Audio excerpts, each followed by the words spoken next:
Well, good morning. Welcome to Thoughts Can Change Your Life with me, Reverend Wolak. I'm here each and every day at this time to come to you, to share with you, to bring with you ideas that can change your life, that can change my life, and go on this journey of self-discovery together. I think that's just great. It's wonderful when you're with like-minded people in this world. Otherwise, it can feel alone because we do have egos. We do have this desire to be with each other. And so today, I'm talking about the idea that what are you open to receive? Because if you're open to receive something, you are a vibrational match to it. If you're not open to receive something, guess what? You're not going to get it. So if you doubt that you are worthy of having something, having a relationship, being wealthy, having the right information, if you doubt that, you're not open to receive. And that's the energy you put out there. You actually put an energy out that is closed off. And that which you are seeking won't come. That's why when we talk about you've got to build a belief means I'm open to receive. I believe that I am worthy. I believe that I have a millionaire consciousness. I believe that relationships are easy. I believe that I live in a healthy, vibrant body.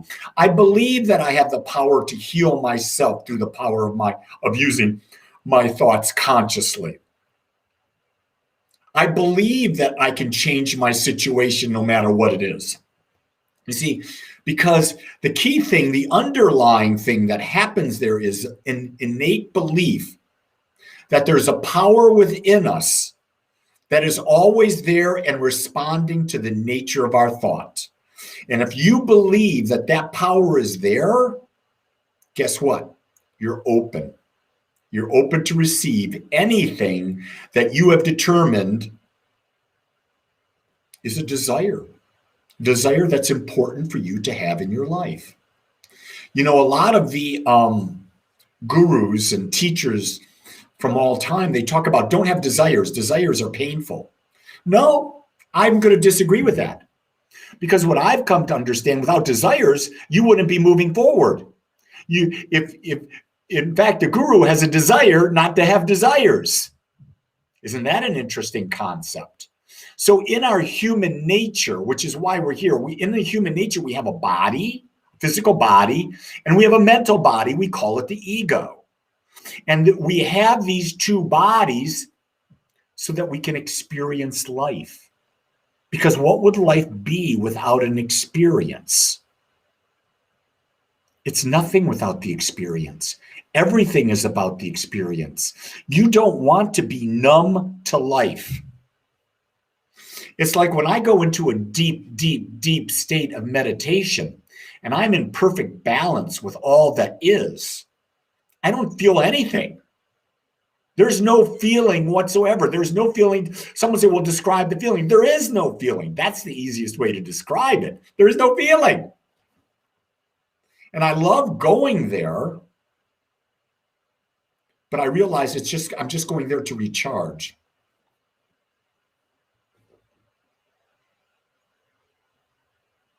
Yeah, Renee says it's okay. She believes the key to have desires is not to be attached to them. Yeah. Have a desire. Just know it. See, you're not attached when you know it's going to unfold. It's attachment when you don't think it's real. It's attachment when you don't believe you're the law of attraction. Here's attachment. This is a good one. I was listening to a person's podcast last week and it was talking about in relationship, how we become attached to a person. We become attached to a person because we think they're the only person that can ever please us. We think they're the only one.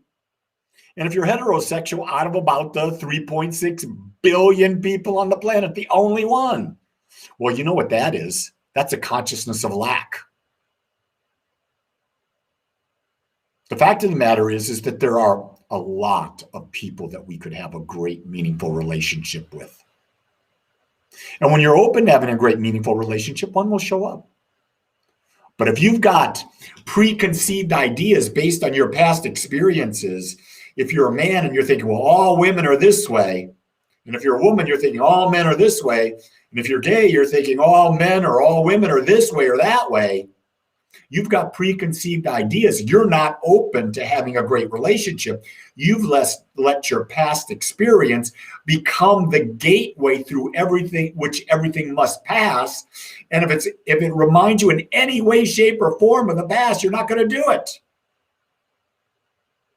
In talking with some women recently, because of their past relationships, they've identified that all men are like their past relationships. So guess what? They're not open to a new relationship because they've automatically attached an identity to someone. Here's another thing. Here's a great way to look at it. What identity are you attached to about yourself? That's another way, Renee, to look at it. What identity are you attached to about yourself? Because when you are attached to an identity, you've limited your possibilities in life. You're not open to becoming something even more, a greater expression of yourself.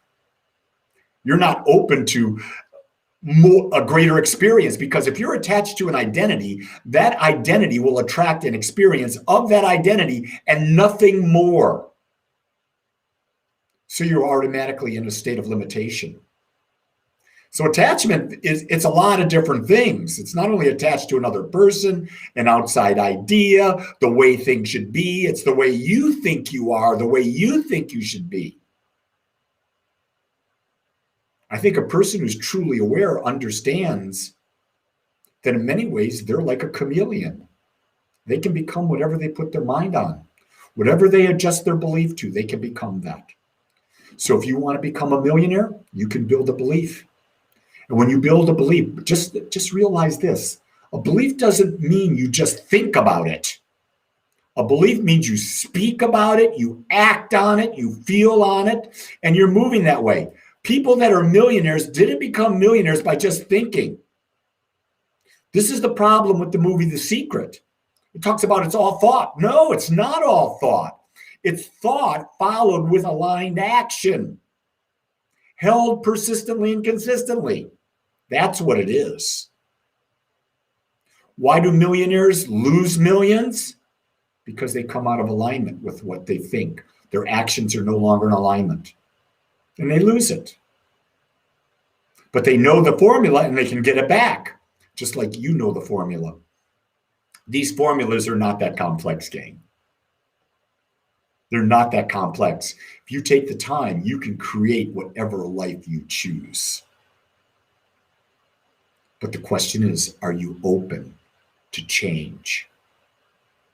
Are you open to becoming the person, the mental atmosphere that would attract and have that?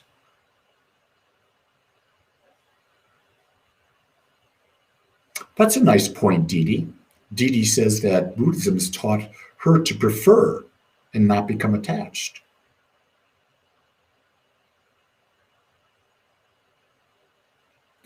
Kurt Keshoff says, how do you know the actions are aligned? Well, the question you ask is this action taking me toward what I want? Is this the type of action that'll take me toward what I want? And then guess what? If it's not taking you toward it, take a new action. You're not bound by making one decision and suffering for life. This is the nonsense we've been taught in this world. You make a decision, oh, I made a bad decision. I'm labeled, I'm branded as that for life. No. Guess what, gang? You got infinite do-overs. You can make a new decision, a new decision, a new decision, a new decision. That's why life can be so free, because you're not bound by your past decisions. Yeah, there's an effect that happens based on it, but you can choose a new decision and get a new response. The key is, don't be afraid to make decisions and act on them. Know that you can adjust. That's the key. And the more decisions you make, the more clarity you get about where you really want to go. But if you're not making decisions, you're not having the experience of something, how do you know you want to go there or someplace else? You don't know. You don't know if you want to date someone, whether they'll be a good partner, until you've been on a date. then another date and another date. Because you know what? You can't judge on one date because the hormones come in, the infatuation comes in. Most people don't put out their real selves, they hide.